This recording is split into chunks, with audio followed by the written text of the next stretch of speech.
Hi everyone, I'm Kim Jones. I'm an integrative nutrition health coach, and I'd like to welcome you to The Expert and The Apprentice. That's me, I'm Brooke. I've been a photographer for 10 years, and I'm trying to learn more about wellness every day like most of us, and I have a lot of questions.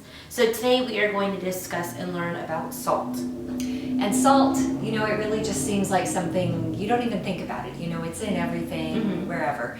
But, when somebody tells you, a doctor tells you you have high blood pressure and they tell you to avoid salt, the kind of salt they're telling you to avoid is table salt, and which is white iodized salt. And they say that you need the iodine, and there's a whole different topic about that. But that salt does contribute to high blood pressure. It contributes to a lot of problems, and the reason is that it's very highly processed.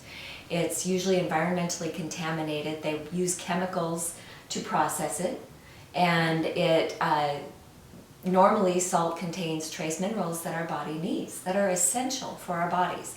So white table salt is you're just eating sodium chloride. You might as well just eat sodium chloride with no benefit whatsoever. Okay, so what I just learned is that salt has nutritional benefits and different nutrients, but the regular table salt we all grew up eating is stripped of all of those nutrients. It is stripped of it, yes. And you said they could contain environmental, since the salt's harvested, I guess you would say, right, from different locations, it could contain different contaminants and things like that as well? Exactly. Okay, exactly, so right. What are the better options? The better options, and they actually have health benefits, are Himalaya salt. Okay. And it's actually a sea salt, and you wonder, how did the Himalayan mountains, they're not in the sea, but they used to be. That whole area used to be under the water, and the salt deposits collected in the caves and just turned into these salt mines. They're literally salt mines, and they are completely protected. They haven't been exposed to any kind of environmental toxins at all, so it's pure.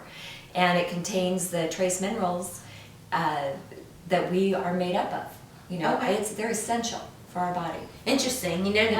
Never knew that. Awesome. All right. So this is Himalayan salt is pink. Pink. Okay. And I want you I've to seen it before. go Cool. ahead, just Oh, it's actually pretty. yeah.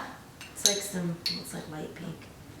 And is this the more coarse than table salt, or probably Well, about? This one's fine ground. This particular one is fine ground. You can get it in chunks and then use a grinder, a salt grinder, a salt cellar, whatever you call it, and grind it up to make it finer. And just dip your finger in there. Taste it. Taste it. You know what? Because this salt tastes a lot better Oh wow! than regular salt. It actually has a flavor. It's not just salty. Right.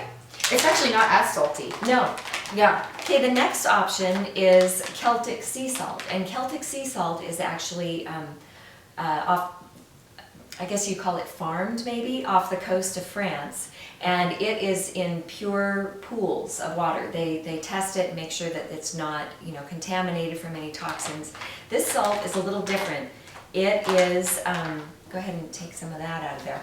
It's kind of damp. I was gonna say it looks wet. How funny it is. Yeah, it's kind of damp feeling, and it's a little coarser. Yeah. And this is a great salt.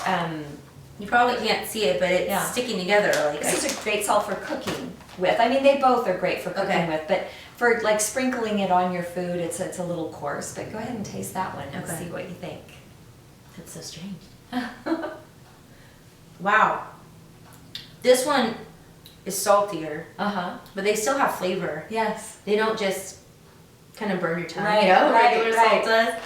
So these are both good for cooking with? Absolutely great for cooking with. Okay. Great, you can just eat them raw, sprinkle it on your avocado. And the Himalayan sea salt's better for salting your food just because it's not as sticky. Because it's finer. Okay, awesome. Yeah. So instead of table salt, you could switch that out and just use something like this? Exactly, and that's what I do. I don't even own table salt anymore.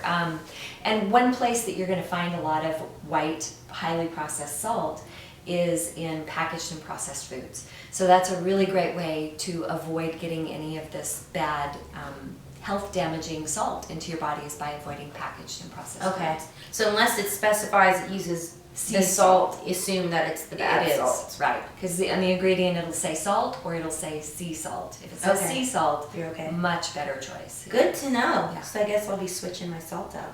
I hope so. I don't use a lot of salt on my foods, but you don't restaurants and things they do. Right. And I actually carry a little salt shaker in my purse with Himalayan salt in it. oh, awesome. And I whip that out. And if I want salt, that's the salt I use. I never use, and I also force it on my husband too. Smart. No, don't use that. Yeah, well, now we know. Yes. I learned a lot about salt. Thank you. You're welcome. Thank you guys for tuning in to this episode of The Expert. And the Apprentice. See you next time. Thanks. Bye.